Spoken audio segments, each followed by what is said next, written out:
Hello friends, स्वागत है आपका हमारे आज के इस क्लास में। इसमें हम लोग आज एसएससी एमटीएस के इंग्लिश सब्जेक्ट को पढ़ेंगे कि इंग्लिश सब्जेक्ट का वेटेज ज़्यादा है एसएससी एमटीएस के एग्ज़ाम में। ये 50 मार्क्स के इस इंग्लिश से क्वेश्चन पूछे जाते हैं और बहुत लोगों का रिक्वेस्ट भी आया था इंग्लिश की क्लास के लिए, क्योंकि कुछ लोगों का इंग्लिश वीक होता है तो परेशान होते हैं।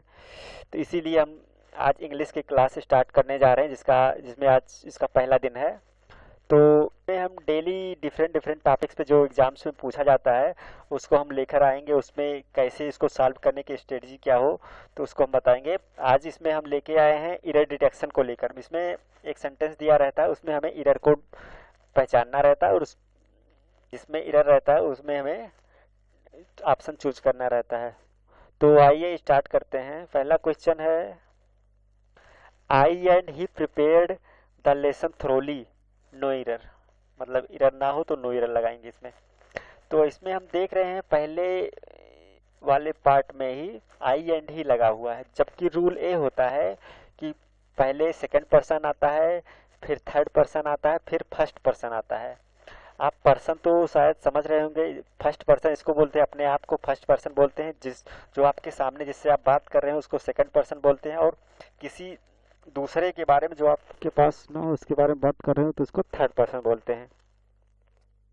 ये हो गया पर्सन के बारे में। इसमें रहेगा ही एंड आई, पहले सेकंड पर्सन आता है, फिर थर्ड पर्सन, फिर फर्स्ट पर्सन। तो यहाँ पे थर्ड पर्सन है नहीं तो पहले सेकंड आएगा फिर फर्स्ट आएगा। तो इसका सही हो जाएगा he and I have prepared the lesson thoroughly. Next question देखते हैं। Across the world discussions on curing cancer are any longer just wishful thinking. इसमें हमें इधर को ढूंढना है। क्रॉस द वर्ड इसमें कुछ लग नहीं रहा। Discussions on curing cancer are discussions are any longer. तो इसमें हमें दिख रहा है कि एनी लॉन्गर ऐसा कुछ नहीं होता, कभी यहीं यूज होता है। लॉन्गर के साथ नो लॉन्गर यूज होता है। यहाँ पे एनी के स्थान पे नो हो जाएगा। यहाँ पे हम एनी के स्थान पे नो लगा देंगे और इसका आंसर जो हो जाएगा बी ऑप्शन में एरर है तो हम इसमें बी ऑप्शन चूज करेंगे।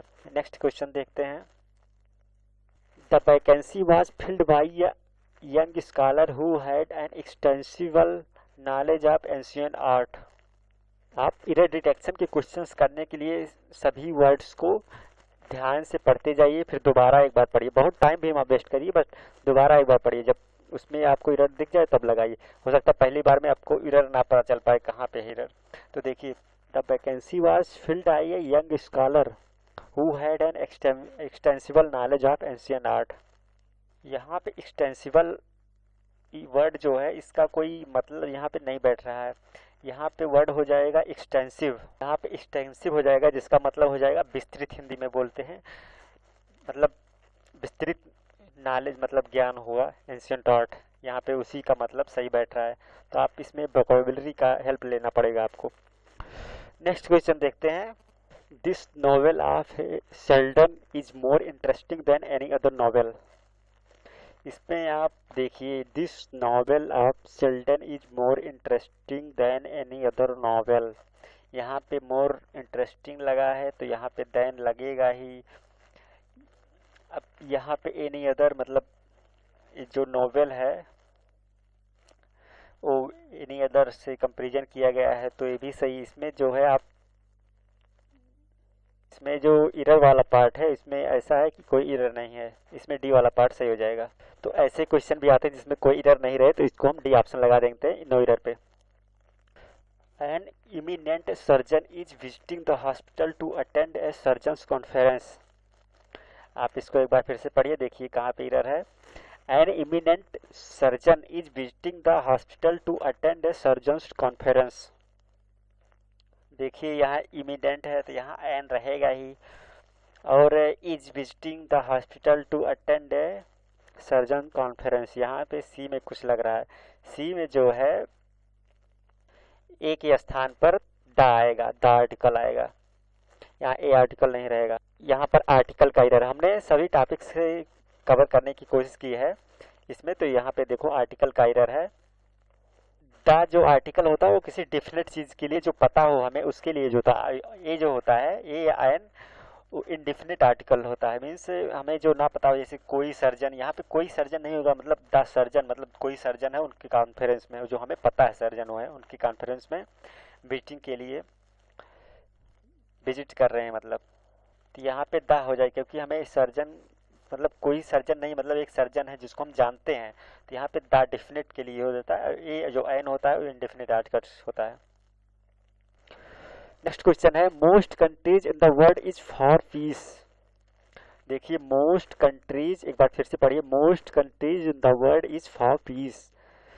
तो इसमें देखिए मोस्ट कंट्रीज, ये तो सही है, इन द वर्ल्ड इज, यहाँ पे इज देखिए मोस्ट कंट्रीज है, यहाँ पे प्लूरल है, यहाँ पे मतलब कई कंट्री के लिए बात की गई है, तो यहाँ पे इज के स्थान पर आर होगा, यहाँ पे इज के प्लेस पर आर होगा, क्योंकि यहाँ देखिए जो नाउन है सब्जेक्ट है वो कंट्रीज है, तो कंट्रीज प्लूरल है, तो इसके वर्ब पे भी प्लूरल होगा, आर होगा।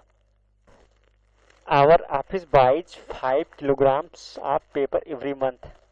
इसमें देखिए फिर से एक बार पढ़ते हैं, our office buys 5 kilograms of paper every month. इसमें आवर ऑफिस है, मीन्स इसका सिंगुलर है, तो इसका सिंगुलर वर्ब भी है, buys 5 kilograms of paper every month, तो इसमें कोई एरर नहीं है, नो एरर पे लगा देंगे। नेक्स्ट क्वेश्चन है many a man have realised that real happiness lies in making sacrifices. इसमें आप इसको एक बार फिर से पढ़ते हैं हम लोग, many a man have realised that real happiness lies in making sacrifices. तो देखिए इसमें ग्रामर का रूल ये है कि मैनी ए मैन, यहाँ पे ए है, इसका सिंगुलर, ए भी मैन रहेगा, तो यहाँ पे हैज रहेगा, वर्ब भी इसका सिंगुलर रहेगा, तो यहाँ पे इसमें एरर हो जाएगा, में हैज हो जाएगा। अगर यहाँ पे ए ना होता, मैनी मैन होता, तब यहाँ पे प्लूरल मैन भी होता, यहाँ पे हैव हो जाता, मैनी ए है तो ए के साथ जो है सिंगुलर दोनों हो जाता, यहाँ मैन भी सिंगुलर हो जाएगा, हैव भी, हैज भी सिंगुलर हो जाएगा, अगर ए ना होता तो प्लूरल रहता। नेक्स्ट क्वेश्चन देखते हैं, one of the most important factor that contribute to the success of a person is his sincerity.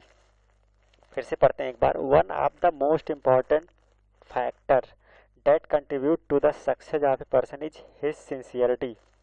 तो यहाँ पे सबसे आसान रूल ये है कि वन ऑफ द के बाद होता जो आता है, वन ऑफ द कहीं भी लगाओ, उसके बाद जो आता है उसमें हम प्लूरल यूज करते हैं, तो यहाँ पे फैक्टर के स्थान पर फैक्टर्स हो जाएगा, वन ऑफ द के बाद प्लूरल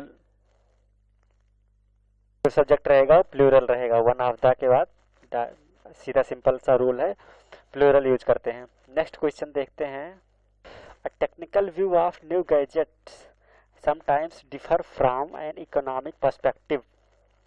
फिर से पढ़ते हैं एक बार, बहुत ध्यान से पढ़िए, a technical view of new gadgets sometimes differ from an economic perspective. यहाँ पे आप देख रहे हैं टेक्निकल व्यू, तो यहाँ पे व्यू जो है हमारा सब्जेक्ट है, व्यू हमारा सब्जेक्ट है, तो उसके अकॉर्डिंग जो हमारा वर्ब होगा, इसमें जो वर्ब है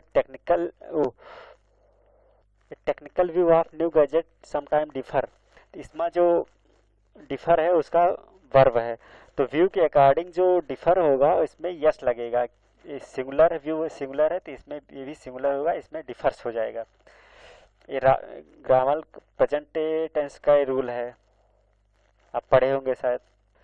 तो व्यू यहाँ पे सिंगुलर है तो उसके साथ सिंगुलर वर्ब भी यूज होता है, सिंगुलर वर्ब के साथ सिंगुलर सब्जेक्ट एंड प्लूरल के साथ प्लूरल यूज होता है, सब्जेक्ट वर्ब एग्रीमेंट में ये सब आता है। तो इसी के साथ आज का ये सब समाप्त हुआ आज का लेक्चर। नेक्स्ट हम फिर देखेंगे दूसरे टॉपिक्स पे जो SSC MTS में पूछे जाते हैं। और अगर आपने अभी हमारे चैनल पर नए, आपने सब्सक्राइब नहीं किया है, तो आप नीचे रेड बटन पर क्लिक करके सब्सक्राइब कर लें, जिससे इससे प्रिपरेशन के लिए आगे के क्लासेस मिलते रहें आपको डेली अपडेट्स, और अपने फ्रेंड्स को भी शेयर करें, उनको बताएं, और अगर आपको वीडियो पसंद आया तो इसको लाइक करिए। आप अपनी तैयारी जारी रखिए। All the best for your exams. Thank you. अगर आपकी कोई क्वेरी हो तो आप नीचे कमेंट बॉक्स में ज़रूर लिखें, अगर अदर सब्जेक्ट को लेकर या फिर इस सब्जेक्ट को लेकर कोई भी क्वेरी हो तो आप ज़रूर लिखें। Okay, all the best, take care.